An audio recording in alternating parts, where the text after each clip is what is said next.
তো বন্ধুরা, কাল দুপুরে তো আপনাদের সাথে অনেক কিছু শেয়ার করেছিলাম, ঠিক আছে? 5 তারিখ এবং আজকে হচ্ছে 6 তারিখ, মানে আজকে রামনবমী ডেট পড়েছে হিসেব মতো, ঠিক আছে? এখন সকালবেলা গুড মর্নিং সবাইকে।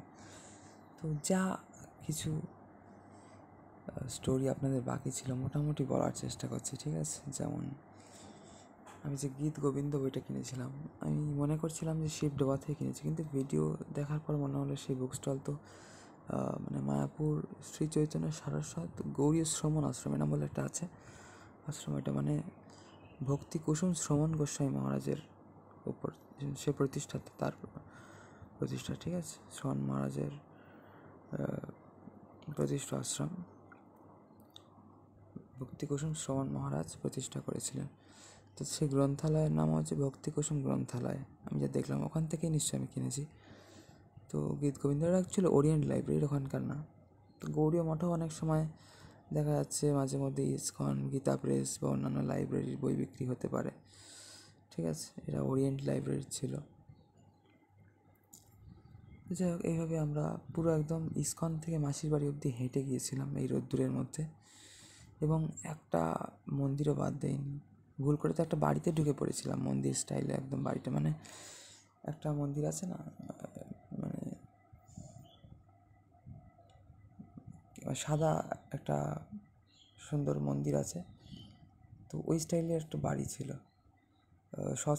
সৎসঙ্গ বিহার, সৎসঙ্গ তরুণ এরকম নাম আছে একটা।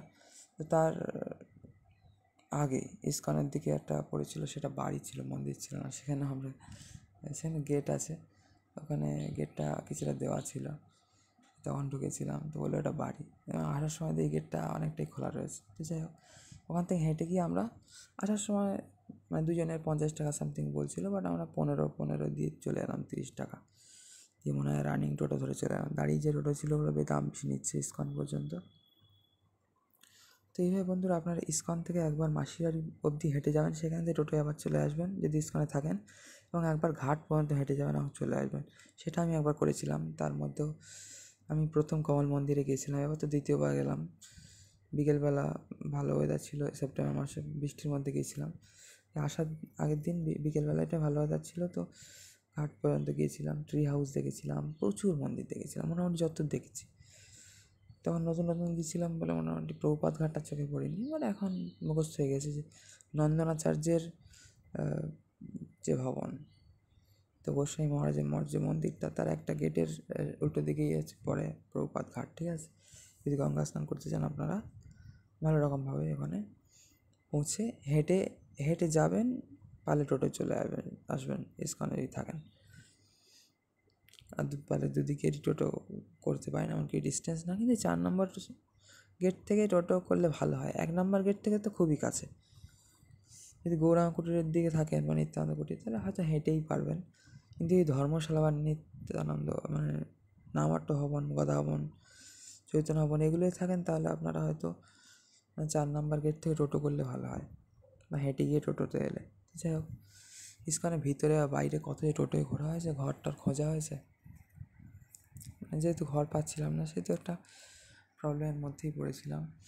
বিশ্রাম স্থানে ছিলাম, সেখানে বিকেলবেলা খিচুড়ি পায়েস প্রসাদও পেয়েছি আমরা, মানে অন্নদান কমপ্লেক্স আর মন্দিরের যে মাঝখানে যে বিশ্রামস্থল, তার পশ্চিম দিকে শৌচালয়ও আছে ফ্রি। সবাই সেখানে শৌচকর্ম আদি সমাপন করে সেখানে থাকতে পারে ভালোভাবেই।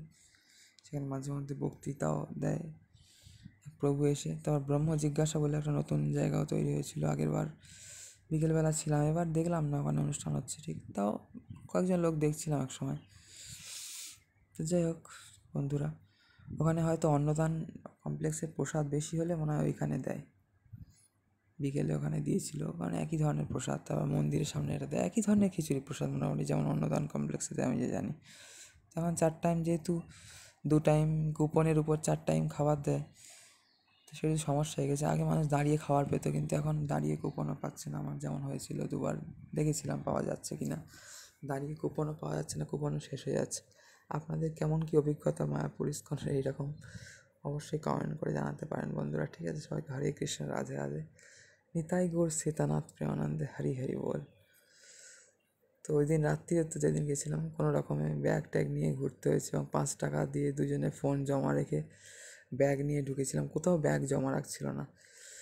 মেন রাধা মাধব মন্দিরের পূর্ব দিকের পশ্চিম দিকের যে কাউন্টার, গেটের দুদিকেই গেট আছে, দুদিকে কাউন্টার আছে, পুষ্পমাদি মন্দিরের যে কাউন্টার, কোথাও ব্যাগ জমা রাখছিল না এবং ব্যাগ নিয়ে যেতেই বলছিল। যাই হোক, নিয়ে গিয়ে যে একটা বসার সিট মতো আছে পঞ্চদত্ত মন্দিরের একদম শেষ প্রান্তে গেটের ঢোকার জায়গায়, ওখানে ব্যাগ রেখে আমরা 5 টাকা করে ফোন জমা নেয় ওখানে। এটা সব থেকে বেশি হতো বৃন্দাবনে। একমাত্র মথুরায় কৃষ্ণ জন্মভূমিতে ফোন জমা রাখতে হয়েছিল, তার মানে 2-3 টাকা নিয়েছিল, না 4 টাকা, যাই হোক এখানে 5 টাকা করে নেয়। স্মার্টফোন বিশেষ করে মনে হয় রাখলাম দুজনেই যেহেতু। তো ফোন শয়ন আরতি আগে ফোনটা জমা রেখে তারপর আমরা গিয়ে মানে শয়ন আরতি দর্শন করে, তখন গীতা ক্লাস হচ্ছিলো। আমরা আবার ব্যাগ নিয়ে ফোন জমা ছিল ওটা নিয়ে স্লিপ দিয়েছিল, আমার নামে স্লিপ করে দিয়েছিল, তো ওখান থেকে নিয়ে চলে এসেছিলাম। ঠিক আছে, আর এই যে এরকমভাবে রাত্রিটা থাকতে পেয়েছিলাম, তারপরের দিন ধর্মশালার রুম পেয়েছিলাম এবং ওই মাসির বাড়ি অবধি ঘুরেছিলাম। তারপর বিকেলবেলা সকালবেলা বেলার দিকে মাসির বাড়ি অবধি হেঁটে গিয়ে টোটো এসেছিলাম। বিকেলবেলা গোশালা ঘুরে, তারপর সন্ধ্যা আরতি দেখে, তারপর ওখানে যে 2টো করে শো চলে, এখন কি শো চলছে জানি না, শোনা হয়নি। গৌরাঙ্গ দর্শন চলছিল তখন, 7টার শো দেখেছিলাম। 6:43-এ আমার যা মনে আছে, মানে টিকিটটা কাটা হয়েছিল, ওই টিকিটটা আমার কাছে নেই, জমা পড়ে গেছিলো, তখন আমার ফোন নিয়ে বেরোয়নি। মন্দিরে ঢুকবো তাই মেন মন্দিরে প্লাস পুষ্পসমাধি মন্দিরে, মানে 5 টাকা 5 টাকা 10 টাকা তো যাবেই, প্লাস মানে ভিড়ের দিন, মানে ছুটির দিন অনেক সময় ভিড় হয়, তো যার ফলে ফোন জমা রাখতে অনেক সময় লাইন পড়ে, ফোন ব্যাগ জুতো জমা রাখার জন্য, তো ঝামেলা এসব। তো সেই জন্য 40 টাকা দিয়ে কুপন কেটে আমরা 6:43-এ মনে হয় মানে টিকিটটা কাটা হয়েছিল। তারপর আমরা 7টার শো দেখে, মানে 7টার পরে শুরু হয়ে 7:28-এর দিকে মানে শোটা কমপ্লিট হয়ে গেল। ওই মোটামুটি 20-25 মিনিট মতো হয় শোটা দেখে। পুষ্পসমাধি মন্দিরে গেলাম, সেখানে মিউজিয়াম দেখলাম, তারপর নিচে নেমে দেখি শয়ন আরতি। মিউজিয়াম দিয়ে একদম ছাদে ওঠা যায়। আগে একবার বিকেলে উঠেছিলাম, এবার রাত্রিরে সন্ধ্যাবেলার দিকে ওঠা হলো। তারপর নিচে নেমে শয়ন আরতি দেখে বেরিয়ে এলাম, প্রসাদ টসাদ পেয়ে সব 3:30 সকালবেলা বেরিয়ে এলাম। তো আসার সময় যেমন আসি, যাওয়ার সময় কি আসার সময় কৃষ্ণনগর থেকে 9টার ট্রেন ধরি এবং শিয়ালদা থেকে 12:08 সিট কনফার্ম নিয়ে মোটামুটি আসি, ভালো আসি। যাওয়ার সময় তাড়াতাড়ি যাওয়ার জন্য দমদম জংশন নেমে যাওয়া হয় বলে একটু দুদিক থেকেই, চাঁপুকুর আমাদের যেমন মিডিলে স্টেশন, তো সব সময় সিট পাওয়া যায় না, বেশিরভাগ সময়ই পাওয়া যায়। বৃন্দাবন যাওয়ার সময় শুধু এখান থেকে সিট পাইনি, এবং দমদম থেকে সিট সাধারণত পাওয়া যায় না। শুধু আমার মনে আছে প্রথমবার যখন গিয়েছিলাম তখন ওই 3জনকে সরিয়ে 4জন যান বসায় কোনো রকমে, সেরকমভাবে বসে গিয়েছিলাম, সেরকমভাবে আর কি। তো যাই হোক বন্ধুরা, মোটামুটি ভালোই যাত্রা হলো। এইবার মানে প্রথম দিন যেহেতু রুম পাইনি, সেহেতু খুব হ্যারেস হতে হয়েছে। তো এইবার মায়াপুর যাত্রাটা আমাদের যেমন সব থেকে কষ্টের ছিল, তেমন সব থেকে আনন্দের ছিল। যাই হোক, আপনাদেরও কেমন কী এক্সপিরিয়েন্স মায়াপুর বা অন্যান্য ভ্রমণ বা তীর্থ ভ্রমণের, অবশ্যই কমেন্ট করে আমাদের জানাতে পারেন। সবাইকে হরে কৃষ্ণ বন্ধুরা, রাধে রাধে। তাই গৌর সীতানাথ প্রেমানন্দ হরি হরি বল। জয় শ্রী পার্বতী মহাদেব। ওং নমঃ শিবায় নমঃ। পার্বতী পতায় হর হর মহাদেব। রাধে রাধে মিত্র সবাইকে।